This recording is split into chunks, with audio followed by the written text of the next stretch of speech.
Ladies and gentlemen, boys and girls, welcome to another episode right on Zone 69 Magazine. They call me Mr. Billy, your host today. And leo nimepiga lap kidogo.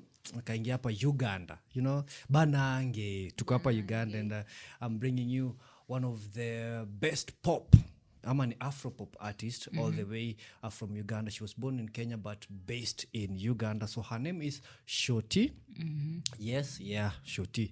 Umeibucha but ni sawa. Oh, how is it pronounced? Shori. Shori. Kama go shori, unajua? So it's silent.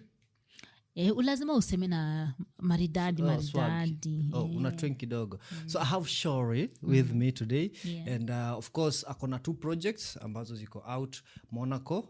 It's a brand new track, and then she has the visualizer for Fanana and also the visualizer for Sitaki. All these, they're available across her DSPs, and if you want a visualizer, make sure that and YouTube is when you're going to see all this. Yes. Ladies and gentlemen, once again, welcome. How do you say welcome in Uganda? Akisijui. Welcome. Karibu.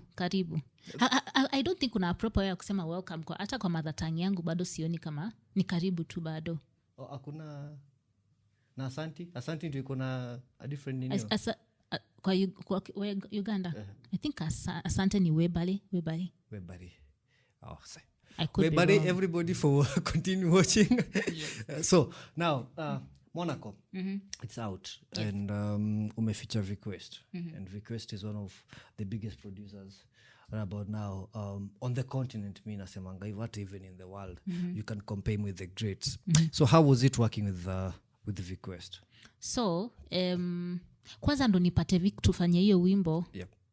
I think ilikuwa Monaco is over a year old. I think we recorded it in ilikuwa August last year. I think like 17th August 2024. Yeah. So nilikuwa nimekuja Kenya and I had always been wanting to work with him, but kama unajua Request anakuanga booked and busy all the time. Yeah. So siku moja nikabahatika nikampata. Then we got into studio. Alafu Vic ni mtu kiwak na yeye huendi na expectations. Unakuja kama uko blank alafu mnapika according to the vibe. Yeah, na nilimba Monaco sababu napenda Formula 1. Alafu napenda especially Monaco Grand Prix. Yani Monaco ni place ya masonko. Unajua unapata watu wamepack mayats zao yani wakiwatch. Yani nilikuwa na manifest napenda Monaco. Nilikuwa tu naipenda nikaona tu acha nimbe yako kaimbo. Ni kama tu geography juu na mention places.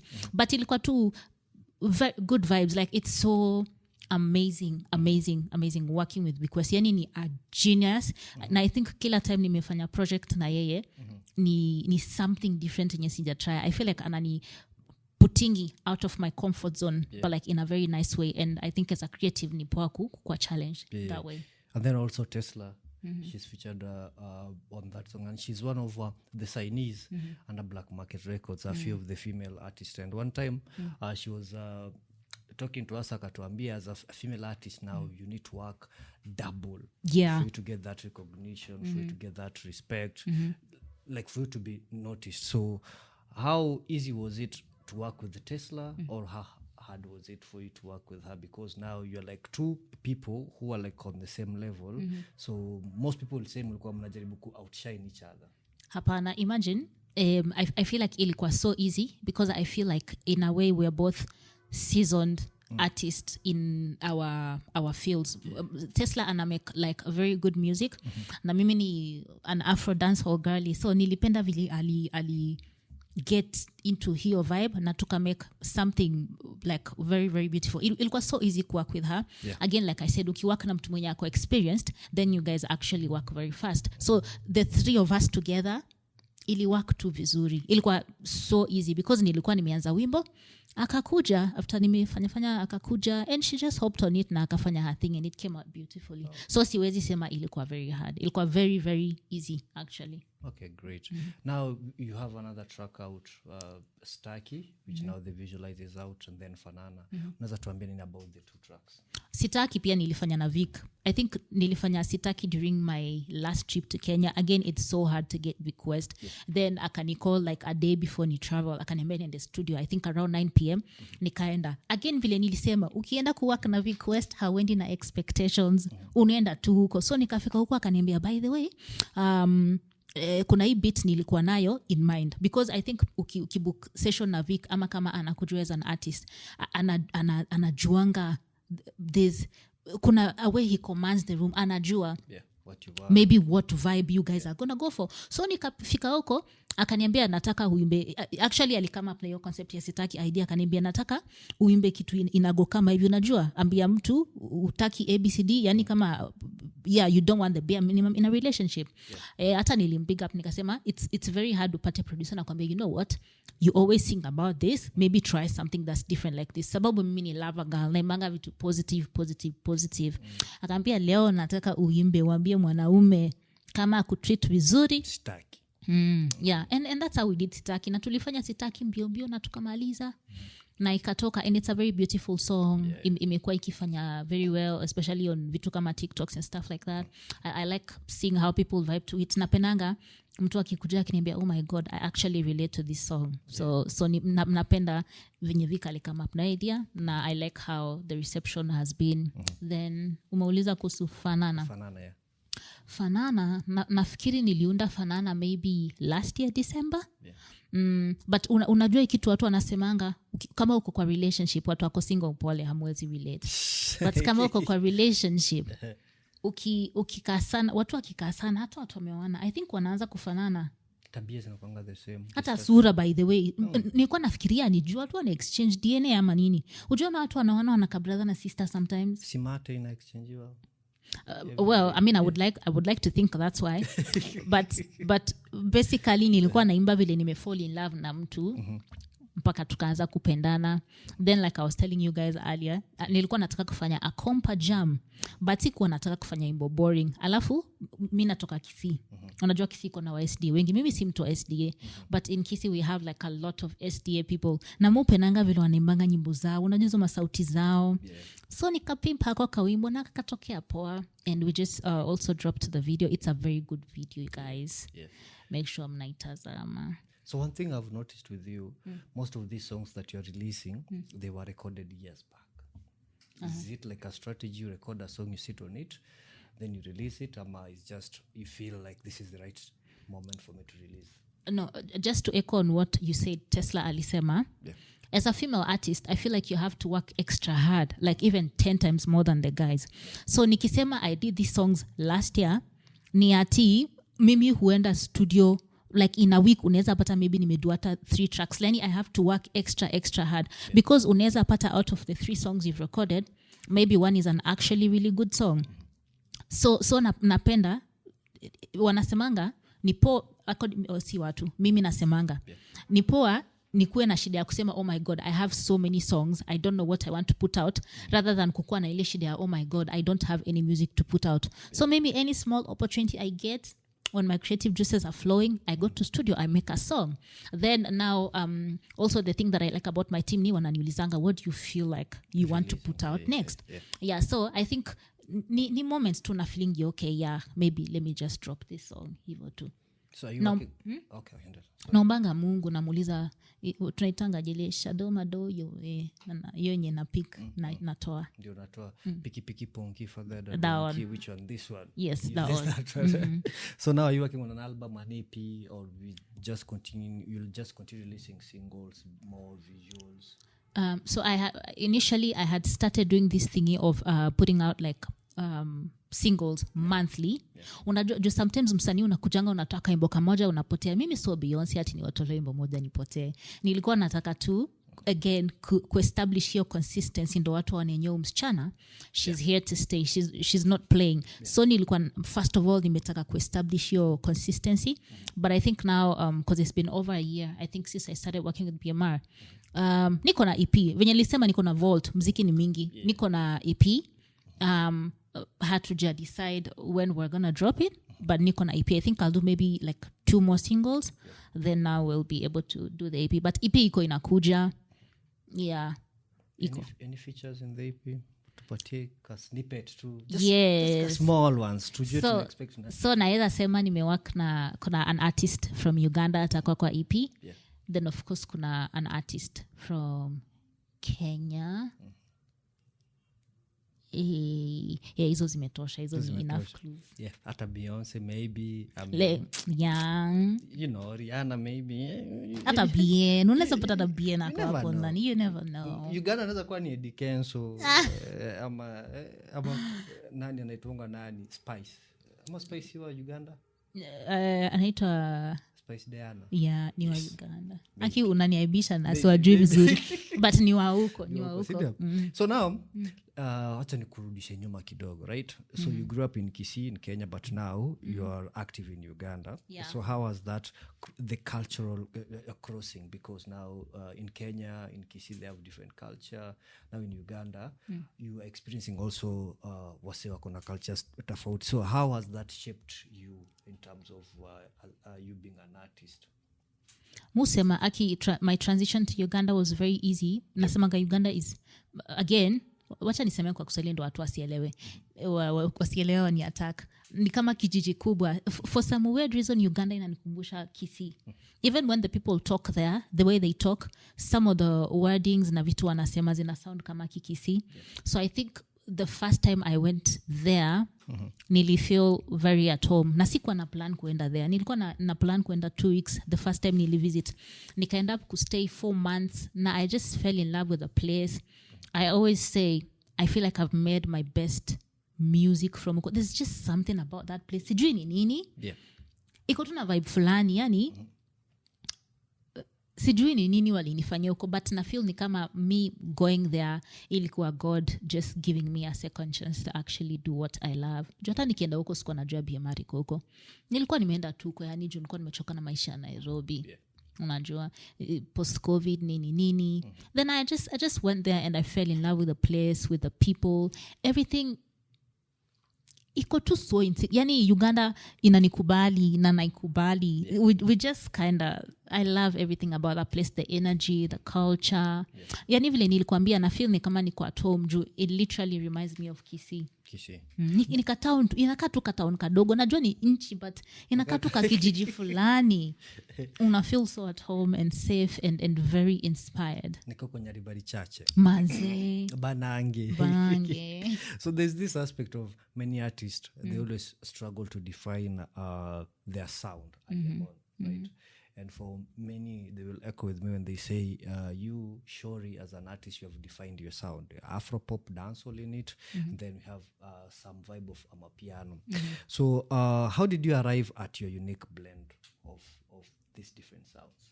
10 years of hard work. Huwa nikiambianga tu nimeimba miaka 10 wanadhani ni jokes. Aki nimeimba miaka 10. Na hata mkwa mnanijua, bado wanijui. Lakini I think experience ni the best teacher. Ukifanya kitu over time, una evolve. Inafika time una realize, okay, this works, this doesn't work. I'm good at this, I'm not good at this. Because I feel like kama unaanza unafanyanga tu a little bit of everything. Uone ni nini you're good at. But huwa nashukuru Mungu, I'm not the type of person who settles. Unaona? Nikifanya kitu ni unlock a level, I always want to unlock more and more and more. So I think over time, hiyo tu practice, could try it to different. Ndo zimefanya ikafika a point nika understand, okay, I am actually my best nikifanya these specific things. And so Uganda, most artists are known for their Luganda singing, because most of the music that comes out of Uganda, even if it's Swahili, there must be an aspect of Luganda in it. Yeah. And from your journey, you've mastered that aspect because you've sung in a Bagusi language a little bit, in Swahili, in English. So what does multilingual expression mean to you as an East African artist? Swali ni ngumu. Unajua Kizungu but imenipita kidogo. So like just being able to communicate in all those languages. In all those languages. I feel like inakupatia range as an artist, yeah? Because if you're able to communicate to different people in their languages, inamaanisha your music actually gets the like reach a larger audience. But pia nika flex, unajua it's so easy for me to fit in everywhere because mimi ni mdem niligrow up Ushago, so nikwambia Uganda ni kijiji na fit in vizuri. But pia over time nilikuja maybe Nairobi nikaingia kwa hiyo culture. That's when songs kama Kadenge, vitu kama hizo. So I think hiyo to experience ya speaking different languages, immersing myself in those cultures, it make it very easy for me to relate to people and be like, okay, this time if I'm making a song, I want to cater to this particular audience. Of course, naeza taka go back to kuimba Kikisi because nearly try, but vitu zingine they can maybe only take you so far because kuna places unaweza try something but maybe watu wako so open-minded about those ideas ama whatever you're doing. So of course over time ilibidi nimeshift focus yangu nikasema okay, I don't want to be known just as a Kisi artist. I want to branch out, go out there nisikike everywhere because nili notice ina ni limit. That's why when I do it nowadays maybe na fixingi you know, a little Kisi here, a little Swahili here, little English. I think hiyo ni better that way because hiyo wimbo moja inaweza reach 3 different audiences. Because we were hiyo discussion ilikuanga for long and people are like, oh, artists in Kenya they always try to sing in English for them to appeal to the international audiences. Yet they sounds like I'm a piano, like they sing in their own local language, yet the sound is big. So tukasema, oh, as Kenyan artists we should embrace our culture, we sing in Dholuo, we sing in nini. Then Sofia Nzao akakuja Mwaki. I make it bigger with Mwaki. So but she did Mwaki. Yes, alifanya Mwaki ni mother tongue, but ali-modernize because alifanya kwa inaitwa ni EDM house music. Yes. So I feel like there is a way you can package your sound kama ni sound local ifike huko. Even amapiano. Amapiano beats zenyewe zinabeba uzito fulani. It's something that actually makes you want to dance. So even if you don't understand the song, I think we just need to find a way to like fuse maybe our mother tongue thingy and maybe with like a sound that is appealing. Because kama Sophia, she might not necessarily be big in Kenya, but she's big out there because watu in Europe and other countries out there, they actually consume EDM house music. So music ni a feeling. How are you feeling about this song? Does it make you want to dance? Does it make you want to cry? I feel like ukikuwa in tune with your feelings na ujue kama yeye sasa amejijua, anajua what works for her, we'll be fine. Na kizungu tutaimba, lazima watu watuelewe. Hata Diamond anaimba kizungu sometimes. Diamond yule. Yaitwa Mondi yule. So your creative process when you're writing a song, do you consider I'm writing this song for different markets ama you're just like, man, I just feel like releasing this song, so whoever it will touch yeye mshike, mimi sitaki kujua ni nani, I'm just releasing and writing this song the way it is? I think I used to think so much about what song am I going to put out, who's going to listen to it. When I was approaching releasing the music, ata creating the music that way, I wasn't making my best music. Huwa naambianga watu hivi na wanadhani ni jokes. Kama tuseme leo niko na session, nikitoka home sijuangi nataka kuimba nini. Naweza fika kwa studio kama vile tulikuja hapa, for example, and we were talking about podcast. I can be like, okay, the word of the day is podcast. Then I can create a song out of that. The song doesn't have to be about a podcast, but maybe I can mention a podcast. Nili notice, right now I'm a very easygoing person. I really don't overthink things, you know. Kama sahi najua the next 2 projects that are coming out, but ni because nilikaa chini nikasema okay, next we are going to do this. I just go with my gut. Honestly, sababu unaweza dhani a song is dope, you put it out, then it doesn't do well. Then ile unadhani ni dope ikitoka haendi mahali. And I've even seen it with my releases. There's some songs natoanga nasema no. Then unapata kama kwa streaming platforms hiyo imedu vizuri, unashangaa ni aje. So you never really know what hii song inaenda kufanya nini. Just toa, honestly. Me, I just toa. I wake up and I'm like, I think we should put this out. Okay. Hivyo tu. Lakini wasanii mnakuanga hivyo. Mnasema ile wimbo alikuwa na dharau ndio the biggest song of his or her career. Nawaambia wimbo ni dharau. Akawako. It doesn't go. Nyimbo nimedharau. Nyimbo ni yani siwezi dharau nyimbo zangu. They are like my babies. I like all of them. But sometimes unaona hii wimbo kama kuna wimbo nilifanya na an artist from Uganda inaitwa Mpakumazi. I even had to sing some Luganda in the song. I shared the song and people really liked it, and I was like, but you guys don't even understand what we're singing about. But people just liked it. I did not expect them to actually like it, but people liked it. So ni hivyo tu, yani ujuangi unatoa tu. You're most likely one song away from like a viral moment or just making it, but you're out here overthinking, being like, oh, what do I want to put out? No, just put it out. Okay, you never know what will happen. So you've been in Uganda for almost like 5 years now. Hapana, two. This is naenda kumaliza year 2. Year 2, okay. And you ulianza muziki in Kenya, so now you have a rough idea of the Ugandan music scene.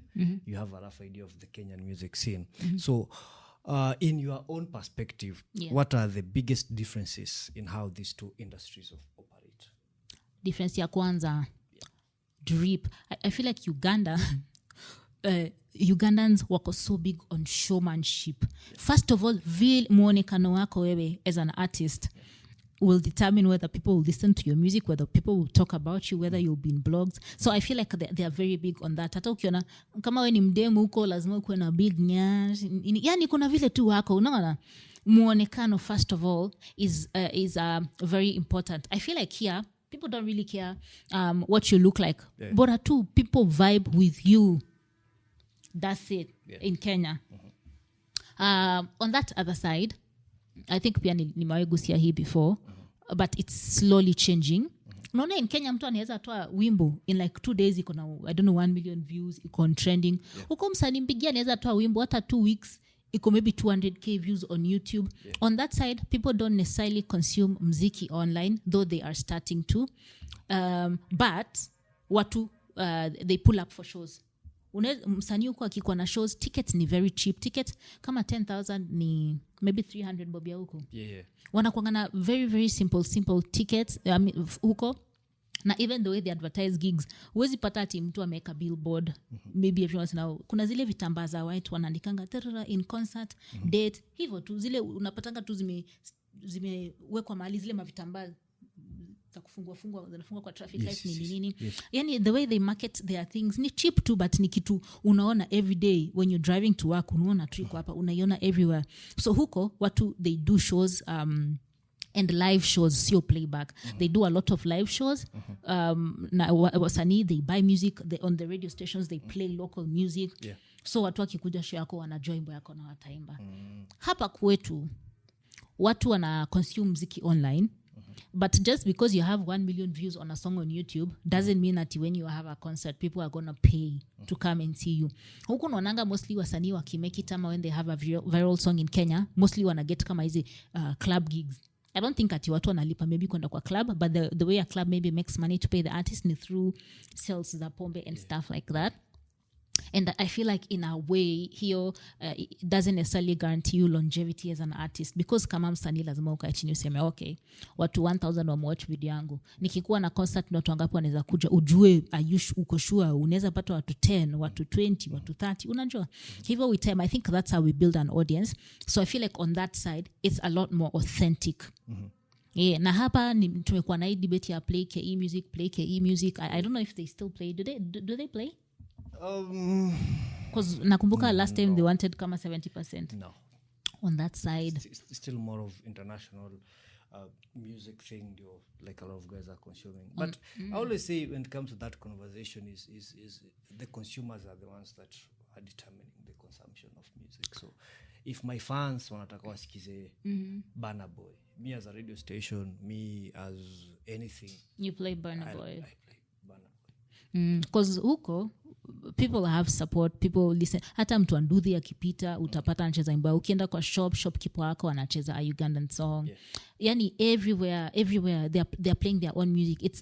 It's very rare upate foreign music. Maybe stations kama NRG ndo every once in a while watakuwa na play foreign songs, but otherwise they support their people 100%. So I feel like huko as an artist it's easier to make a living. Huko wasanii unaweza pata msanii yako na kama 3 shows a week, huwezi lala njaa in Uganda if you're an artist. Hapa maybe una wait for a viral moment. Ile time uko hot and popping in Kenya is when you're making una do shows. Uganda kuna msanii unaweza pata hajatoa music hata in 5 years, but anatengeza concert kubwa na people buy. I don't know what they do there, but it's a bit different. but I think his side took a bit more evolved, you know, to go laid back, but people are so excited about music there. I feel like that's why I actually enjoy making it from there. Because kama mimi ni msanii mdogo hapa Kenya, mimi sio mbigi, but nikienda huko niko a part of programs, mnaenda nacheza acoustic gigs, mtu anasikia wimbo yangu anasema I like your song, unajua yani huko tunapiga shows hapa. I think ni places fancy places. I think ukienda kama Westlands nini ndo unapata hizo platforms. But in Uganda unaenda bar and restaurants, to bar and restaurants, unaenda unapiga tu gigs talk from 6 p.m. to 9 p.m. shamaliza na unalipa unaenda home. So I think venye the way ya kumake money huko, I think iko a lot more structured, it's easier. Because hapa kama uja make it, I don't think unaweza pata platform. Kama you don't have a viral moment here, I don't necessarily think anybody's gonna listen to you. They're gonna know there's a person who makes good music, but I don't think utafika where you want to be. Interesting. I've never seen it that way. You're not the first one, because also a lot of Ugandan artists husema hivyo. So for them, they don't make music for online consumption. They make music because wanasemanga wanategeza muziki ya ground. So if you're accepted locally, it means that you're a big star. But now una find most of the Ugandan artists, they are not recognized internationally. Maybe you know of Eddie Kenzo, we know of Joshua Baraka, then maybe Spice a little bit, and other few of them. But if you go in Uganda, you can realize there is an upcoming artist who's bigger than even Joshua Baraka in their own. Iyo sound yao inaitwa Chidandali. Yani hiyo ni sauti ya ground. Watu wana unaona venye Jamaica kulikuwa na Guli na Gaza. Watu wana hata hizo gangs huko. Yani I'm telling you, it's so serious. They make music for watu wa ground. They have a movement. Huyo msanii mloko huyo unaona atafanya concert na watu watakuja. Wasanii wako na concerts every now and then. I think wamelan, you know what? Let's do what works for us. So they do what works for them locally. But I applaud watu kama kina Joshua Baraka who are trying to break barriers, you know, get out there. But watu wachidandali wanapiga ma shows kila wiki. Yani it's crazy. I've never understood it, but it just seems to work for them. Interesting. And why mtu angeuliza mbona you're sticking to that Afro pop vibe, which is more international, mbona ungefanya that sound for you just to make it in Uganda, make money in Uganda, utubie, then you're done for it, or your target is that international aspect of your music? I have big dreams for myself. Nime dream big. Kuna vitu nataka kufanya na kuna levels naweza taka kufika kimuziki. I feel like it's good to challenge myself. Hizo small challenges are actually paying off, you know. So I'm not the type of person who likes boxing themselves in a nini. That's why unaona kama Fanana ni kompa, Sitaki I think ni a Kenyan vibe, Monaco ni a bit of dancehall. Yani sipenangi kujifungia, napendanga kufanya a little bit of everything. You never know who it's gonna touch.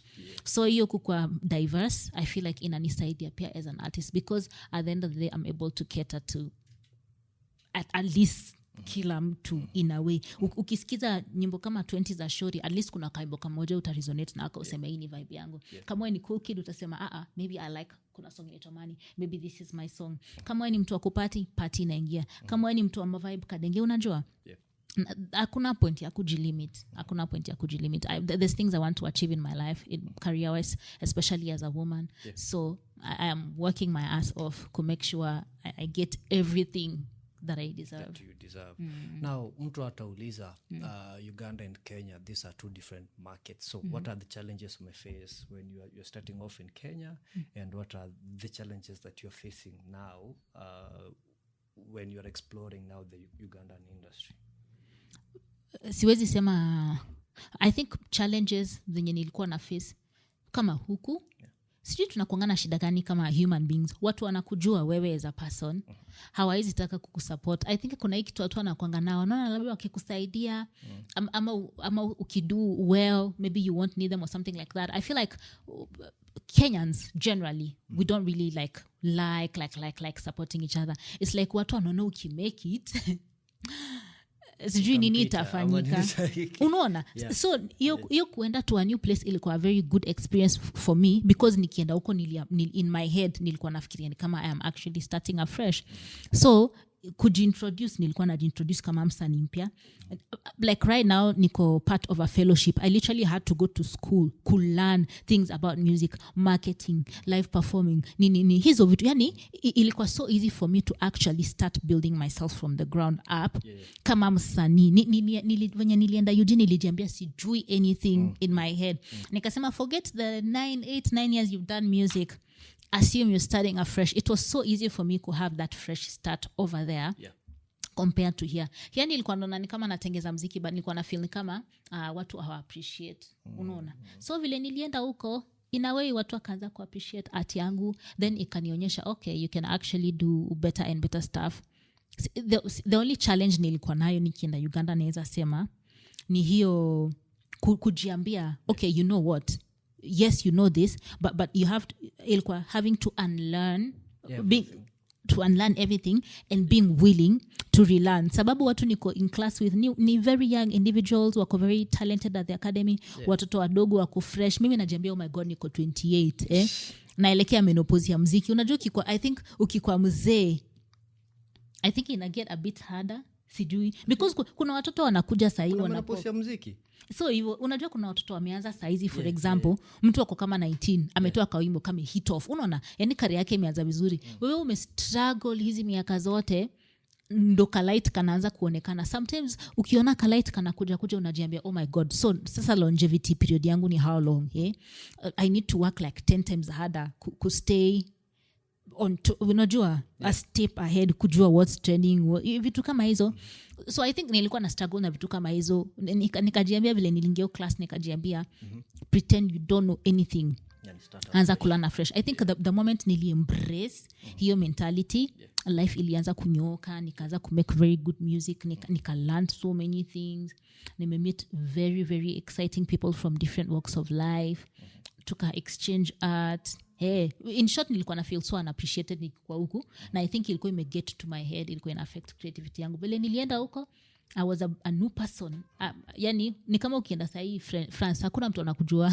Ukiamua hata leo jina yako ni Bailey, unaweza kuwa Bailey uanze maisha fresh. So mimi vile nilienda huko mimi ni sure yes. But nilijifanya ni kama naanza fresh, nikijiintroduce kwa watu, nikijimarket, nikiambia watu hey I make music. Ilikuwa so easy kufanya hiyo because nilikuwa najiintroduce to new people. So ilikuwa ni fun, ilikuwa so much fun. But pia na appreciate watu wanani support from huko. Sasa vile nili move away I think ndo watu pia walianza kunisupport. Ule ni wetu. Vile nili move by the way, vile nili move ndo watu walianza kunisupport, which is very very weird, but I'm still grateful. Okay. Interesting. So across the borders, Uganda na Kenya, mtu anaweza kaa chini then you're like Shori, who would you love to work with? Useme in Kenya, love to work with nani in Uganda. So like both the aspect, because you've seen in Kenya unafuatilia the industry how it's growing, unafuatilia the Ugandan industry how it's growing. So who are these people that you're like one day I would love to work with them from Uganda and from Kenya? Akuwa nikiulizwa swali na nikulanga kichwa, sababu mimi ikikuja to working with someone, kitambo nilikuanga so crazy about being like oh I want to work with this person because they are popping or not. I think ni vibe. Nikimit na msanii yoyote to click vizuri, bora tu ninapenda muziki yako, naweza work naye. Lakini kuna wale machali wanaitwanga watendawili. I really like how they make music. I like how they write music. They of course they do watu wanajua that they do a specific type of music.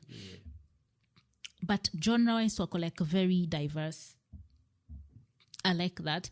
Alafu wakadinali, napenda wakadinali. Nezitaka kuwork na wao. They because I've been to their studio before, but I was working with someone different on something different. They look like a fun lot. I feel like we would have so much fun. Studio ilikuwa na moshi.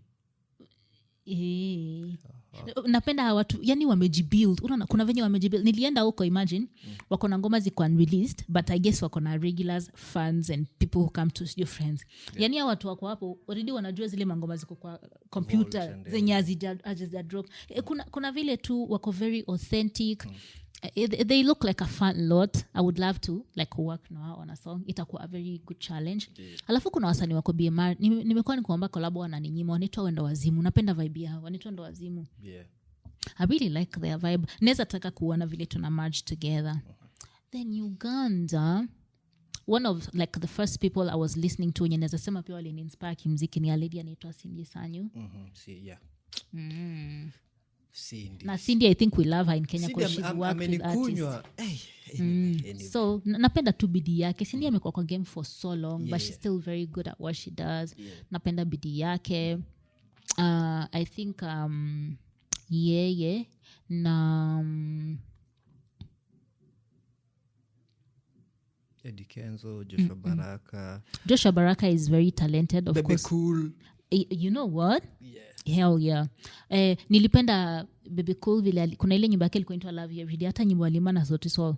Akona a very unique voice here na Chameleon.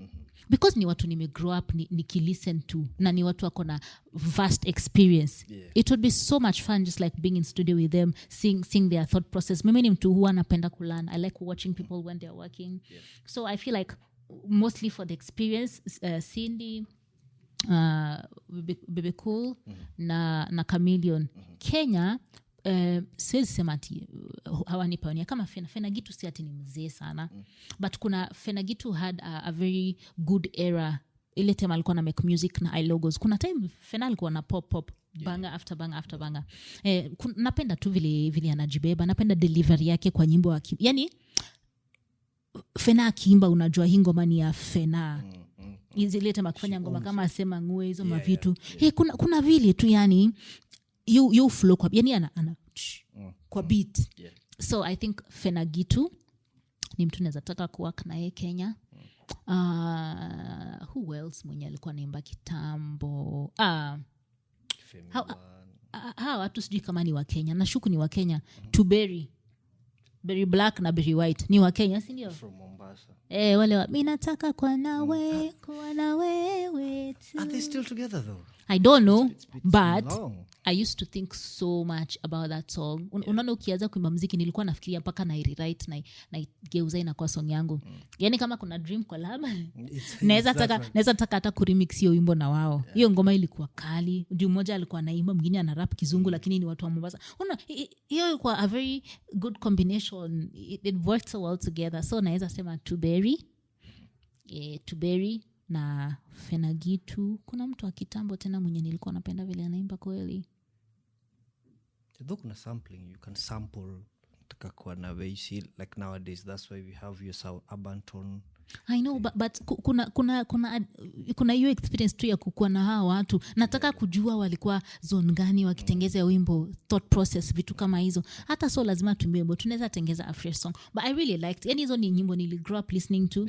You know how you listen to a song and you're like, oh my gosh, I wish this was my song. I wish I had written that song. So those two guys for sure. But I love and respect everybody. I feel like in a way every artist, especially guys from back in the day, the Namelesses, the Wahoos and everyone, the Amanis, you know, they have shaped the way I write my music, I sing my music, I do all those things. But like how watu nimemention, naweza taka kuingia kwa booth na wao, hata sio lazima tuimbe, hata kuwa watch as they do their thing. Then one honorable mention, unajua Don Jazzy wa Marvin. Sasa sitaki hata ati kuimba na Don Jazzy. That's an OG. Hata si ati nataka kuimba na Don Jazzy, nataka anieke backup vocals tu kwa wimbo. Kuna venye ile sauti yake. Hiyo ni a dream. Wa life that if hiyo happen, I have made it in life. Hata sitaki kuimba na yeye. I just want him to put BGVs on my track. Yani when that, and it will happen. And when that, it will happen, then I will come back and watch this podcast. Hopefully atakuwa mzee. So now talking about making it in life. So mtu akikalisha saya kuulize, Shori, what's your biggest achievement so far as a musician? Like tangu your first release mpaka saa hii umetoa your latest release, which is Monaco. In between here, mtu anaweza kuuliza, what's your biggest achievement so far? Two things. Kwanza, I am smarter. I am smarter. Ya pili, I am happy. I feel like when I was making music before, it was coming from an unhappy place, a very unhealthy place. Okay, wewe so msanii, but sijui kama wasanii wana relate. Ushaitengeza wimbo, you don't even enjoy performing those songs live. That used to be me. But nili make peace with a lot of things. I was fighting like a lot of demons. and over time nika do a lot of work on myself, nikafika where I am today, which is like a very happy, jovial person. If you ask anybody who knows me, I'm so talkative. Napenda ku bring light into a room. That's me. So nasema my biggest achievement as a creative, because najua a lot of people struggle with this, because industry ni tricky. You never know if people want to be friends with you because of who you are as a person ama what they can get from you. I feel like the biggest achievements nimeget will use achievements ni hiyo kukua happy na kukua smart. Back in the day nilikuwa very naive. Sikuwa najua anything. Mimi nilikuwa najua tu job yangu ni kuimba, but nilipigwa character development kama mara 2-3 kimziki. Ikabidi ni sit down niseme okay, I need to learn the music business. I don't necessarily know everything, but every passing day I actually learned something new, and I'm like, you know what, I am wiser now. Sasa hata nikienda studio kuwork na producer, siwezi enda ati nikae chini ngoe ati sijui nini. Hapana, napendanga kuchangia. I like being very involved in everything I do right now. And naweza sema hiyo ndo the biggest achievement ni kama msanii. Bado sijaomoka ati niwaambie niko na Ferrari nini. Yeah, but so now you've talked about music business and understanding the art of music. So as a female artist, most of the female artists out here, I will say that for a fact, they're being exploited because they don't know. A baby girl anataka tu kuimba. She doesn't understand you have to do this, you have to do this, you have to do this. Do you feel like the lack of knowledge in a lead most female artists to get into things that they don't understand, others including even the sexual exploitation? Unaenda producer nakuambia shauri unakaa vizuri leo ndakurekodia wimbo for free, but nataka to do this and this. Is that one of the things that pull the females down when it comes to music? Yes, I feel like most women kwa industry, especially watu wanaanza, in their minds ignorance is bliss. Mtu anadhani bora tu niko na sauti mzuri na nakaa fiti ni hivyo, then unasahau the information part of it. Internet, wifi, kila mtu akona wifi saizi. Chukua simu, you can learn so many things even from YouTube. Kuna vitu mingi sikuwa najua kitambo, kama vitu kama distribution. Unapata ule wakana mtu anakufanya distribution, maybe kama una get royalties, mtu anachukua pesa yako yote. Haya vitu simple kama even like mixing and mastering. Watu wajuangi that tracks zinafaa kukuwa na quality fulani. Yani sijui, alafu nasemanga watu ni bora watu waseme uko stuck up as a lady kuliko ushinde ukifungulia kila mtu mguu ama ukicheka na kila mtu. Una depreciate in value, because trust me, the second huyo mtu amelala na wewe, they wouldn't look at you the same way, no matter how talented you are. They wouldn't respect you. Now, if you didn't know, I'm telling you, men gossip a lot. Hata sio wanaume. Watakuchu wanaume wanakuanga WhatsApp groups, especially creatives kwa industry. Unapata producers, directors, nini. Mtu mmoja atakutafuna aende amie mabeste yake. Ubeste yake akujia kukatia, unadhani unakatiwa jueni hot cake. Hapana. They know you're easy because wamesikia vitu. So mimi naambia mwanamke kama uko kwa industry, kuwa triple threat. It's good to be beautiful, it's good to be talented, but also jihami na information. There is no shame in asking someone, hey, can you teach me ABCD? And also I feel like music industry haina enough women. I feel like over time we need more female producers. We need more managers wenye ni females. I feel like which would not happen. I think kama kuna demaito R&B Fair, I think she manage kina Zenia Manase, Nikita, I think na Karun. Kuna women wamejiestablish kama Udhoni drama queen mwenye ni ako in charge of blankets and wines. I think we have female producers, instrumentalists and things like those ones. I feel like kama wewe si msanii but you love music, I feel like kunafaa kukuwa na hizo platforms, especially watu wenye wako already established, the women who are already established in the industry. Wanafaa create platforms za kumentor these young ladies wajue okay, you need to do ABCD.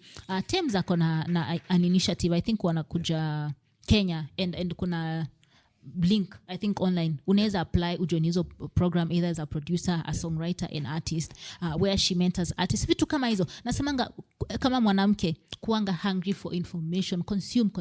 Our brains are so big. Well, I don't know if it's literally, but akili yetu can take a lot, learn so many things, because I feel like ukijua so many things ukikuwa in the know inaweza kusaidia so much avoid hiyo kukua taken advantage of. Of course I don't know a lot of things, but every once in a while I speak to people in DMs. Mtu anaweza kuja niulize, hey, what do you use to distribute music? How can I distribute music? How can I do ABC? Vitu kama hizo ndogo mi try kusaidia, but kuna watu wako so well versed kwa like music business, women who are well versed. Kama unaweza usikuwe mstingy, share, help other people so that tunaweza grow, because na feel ni kama bado industry iko so male dominated. Kama sahi hebu name 10 female artists, usinitaje 10 like female artists in Kenya randomly when you wanna do so well right now. Paisley, Femi One. Okay, usitaje wasanii wa black market kwa sisi unatujua. Sawa. I know a lot unyata wewe unyewe ujui, si ndio? We have no, unaona wenye kama wanaume sasa kuna Toxic, kuna Otile Brown, kuna nani watu wanapop like right now, name wa 10 wenye wanapop. Let's go Zinia, tuko na Karun, tuko na Mora, tuko na I'm trying to say like mainstream, watu wenye wako in our faces. Mandi, Saru, female artist. Sasa mtu akikuuliza saizi umeneka I know a lot sasa unajua a lot but watu wako mainstream sasa ukiulizwa ati quick fire utasema Mandi, Saru, Femi One, maybe Nadia Mukami, nani tena unaona, lakini ukiambiwa unemo na wa 10 Calligraph Jeshiski unaona ndo nasema yani I would love for us ifiki a day where unaambiwa kama 10 female artists wanadu so wako constantly on the charts, unaona. So ati iko sisi mademu utatoka iboka moja katadupwa, but from your success utapata mtu atakufrustrate, unapata mdemu alitoa nyimbo moja akaacha kuimba. Kuna hiyo tu ka pressure, yani I wish there was a way tunaweza learn to like embrace our baby girls, we feel so safe and stuff like that. We don't have that, so but eventually I hope we will. After knowing all this, hauko afraid? You're like, man, niko kwa industry yenye for me to be appreciated, for me to be known, it's gonna take like forever. Maybe, you know, and ulisema hapo ukiingia shule ulikuwa unaangalia we have the 19 years, the 17 years, na wewe unaona miaka pia inasonga, uko almost kufika menopause ya muziki. That's a new term I've learned today. Hauko afraid ukozeza like maybe I'll do this at long run alafu nisi make it to the way I want to make it, alafu iko like I've wasted 15 to 20 years of me trying to do music. And you know, nah, I love the reason why I love doing music ni hata unaona venye watu wengine mnamkanga asubuhi hamtaki kwenda kazi yenu, mnachukia job yenu. Mimi hata Sunday naweza enda studio. That is how much I love doing music. But also mimi napenda probabilities. I don't see out of all the probabilities niko nazo, I don't see one where I don't make it in all of them. First of all, I'm a brilliant artist. I am a very good songwriter. There's so many things that I have been learning zenye ziko kwa music industry. I may not necessarily, for example, I will make it mainstream. But pia kuna vitu mimi upenda kuduka my live shows. They still do well. Yani, inaitwaje ile wembe wa kukata kila mahali. Niko tu fiti. Nakata mbele na nyuma. Exactly. I don't see a life ama a probability where I don't actually make it. I will. I know I will. Mimi siogopi. Nasema hizi miaka 10 zenye nimekuwa nikilearn vitu. It's not for free. That is why sasa nimefika a point where I'm actually happy with doing things. I was like, okay, yeah, I think now I'm ready to work with these guys. Vitu kama hizo. Mimi nilisha make peace with myself. Nili learn from mistakes. There's so many people nilianza kufanya music with wenye wako mainstream sasa. Unaanza kuimba na marafiki zako. Wanaomoka. We bado uko pale. Uko inaku discourage. At first ili discourage, but say niko in a place where niko so at peace with myself. I'm having so much fun. I don't see a situation at where I don't make it music wise. I believe I'm on the right track. Na niko na the right support and brains to pick. So highways happen. Interesting. So tukimalizia, there is a young girl who's watching you. I'm seeing Shori, and one day I want to be in the same shoe that she is right now, or even bigger. Then there is another one mwenye alianza, right? It's been like 15 years, it's been like 5 years, 6 years, and I feel she's stuck. Ako too stagnant. So hawa watu wawili unaweza waambia nini? Mwenye ame give up. Yeah. I don't know if I heard this somewhere, am I read it somewhere, but watu semanga, unaona ni kama tuseme unataka ku break down this wall, right? Una hit, unachoka. Unajua most times ile time umechoka uko almost ku give up, you maybe ulikuwa umebaki tu na one more hit and you break down that wall, you know? Most times ile time una give up, ukikaa chini uangalie vizuri, yani ile moment will give up kama leo, maybe kesho ndo vitu zingekuwa zinafunguka. So naweza kuambia tumia mwenye ume give up, tumia hiyo setback ama hiyo experience kama stepping stone. Now you know better. Keep doing. Of course life ni ngumu, life sucks, I'm not gonna lie. Everything is hard. Hata muziki ni fun to make, but it's hard. But just because it's hard doesn't mean that you stop. Fanyanga tu, you never know. It's better utry na ufail than ukose kutry and that's an automatic fail, you know? But if you don't try, you're for sure gonna fail. But if you keep trying, you never know, you're gonna succeed. Haya, kamsichana kenye kanataka kufanya muziki, anaimba kwa bafu. First of all, akistay in school, wacha nikwambie, soma kuwa na pepa zako. I feel like hiyo kwa school, ku have experience, inasaidia mtu ku grow hata kiakili, inakufungua akili. Especially kama mimi niligrow up Ushago. Nikigrow up Ushago, kuna vitu nilikuwa nadhani they were so cool. Then nikaenda high school. Then nilienda high school nikatest the best of both worlds, because nilienda shule na watu wako na pesa, na mimi sikuwa natoka na mimi nilikuwa nimesota. Nilikuwa nadhani this is it. Then nikaenda college, nikasema life, you know, life gets better. Like literally, first of all, soma. I feel like knowledge inafungua akili yako, inakupatia exposure yenye other things won't give you. And I feel like if you're a learned person, it's so easy for you to fit in kwa industry. You'll do so much better. Kitu ya pili, usishike mimba. Nataka kukwambia kitu nilikuwa nafikiria the other day. The worst thing mwanaume anaweza kufanyia kama mwanamke, especially kama uko kwa industry at your prime, ni kukutunga mimba. Itakuderail, itakurudisha nyuma. Jichunge, jipende, work hard. Wanaume wana work hard ati ndo waoe. Work hard. Ndo usiwahi wanaume ni enemies, watakutrap. Focus on your craft. Amesema kutungwa mimba. It's been a while since nisikia jina. Nilikuwa nafikiria juzi. Kama mtu akikupa, imagine kama sasa natia bidii. Ati kesho muone nimepop up na kabeli. Hata Rihanna aliwork hard akakuwa bilionea ndo akazaa watoto. Hata Beyonce alipiga bidii tukamjua ndo akazaa mtoto. Nadia Mukami amework hard. Hata Nada aliwork hard, unajua, tukamjua akakuwa a household name. Then akafanya hizo vitu. Nasemanga kama haujafika where you want to be, don't get pregnant. Usikubali. It's a trap. Imagine niwaambie hivi alafu kesho upate niko na ball. Si umefika mali unataka No, bado. No, by the way, si just scratch hata aka surface of where I want to be. That is one naambia mimi vile nafikiria. Because things are so different for wanawake. A male artist anaweza peana mimba, bado atakuwa anapiga show zake, anafanya vitu zake. Mama watoto ndo atakuwa home analea. But I feel kwa sisi, especially kama wasichana, yani there's so many sacrifices we have to make. So ndo nasema kuwa selfish, put yourself first. Hakuna mahali watoto wanaenda watakuja. Always put yourself first. Kuwa selfish, kuwa stuck up. Watu wasikuzoea vibaya ati watake wafungulie miguu. Kataa. It might take longer for you to actually get where you want to be, but at least you'll sleep comfortably at night knowing you didn't have to open your legs for someone to actually get where you are. True. Because that stuff always comes back. True. Whatever happens in the dark comes out in the light. Utapita hapa kama umefanya hivi na ulifanya kwa giza. Atambia best yake by mistake, kesho ujipate kwa blog. Anyway, so for those who want to support your music, they want to interact with you, like unaweza kupata hapi across all DSPs and across all social media platforms. Sipiani namba ya M-Pesa? Unaweza peana pia. I'm kidding. No, like Uganda kuna M-Pesa, unatuma. Let me tell you guys. No, namba zangu za Safaricom zina work just fine. I have my M-Pesa app. When you send me money, it comes through. Alafu ana convert. Ukimtumia 300 ako na 10,000 ya Uganda. Yeah. Yes.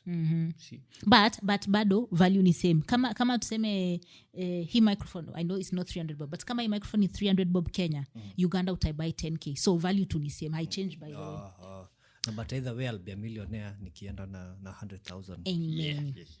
Amen. So ukitaka kuni support, you can find me as Shori Official across all platforms. Shori inaandikwa SHOURTIE Official everywhere, Spotify, YouTube, yani kila mahali ukitaka kunipata ni hivyo. Except email. But ukinipata hivyo uni DM alafu tutaongea.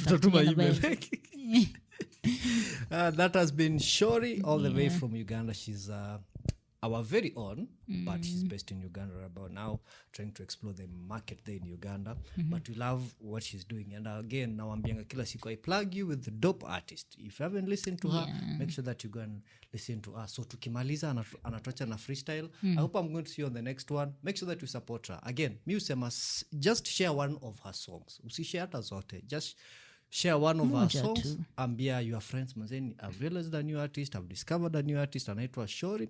Now, this is what she does. As we support each other, we want to build the industry. So, Mr. Billy, signing off. I'm leaving you in the able hands of Shori. She's going to drop a dope freestyle for you. 30 seconds ndo mkuje show yangu. Let's go. Ami say head, shoulders, knees and toes. Shida zote tuziwache kwenye flow. Anywhere you want, baby, we can go. Kona zote hadi Monaco. Head, shoulders, knees and toes. Shida zote tuziwache kwenye flow. Anywhere you want, baby, we can go. Kona zote hadi Monaco. Na Monaco challenge iko kwa TikTok. Mwende uko mdance. Yo, my name is Billy. You come with a freestyle. Karibu ni rap. Bye, see you on the next one. Peace.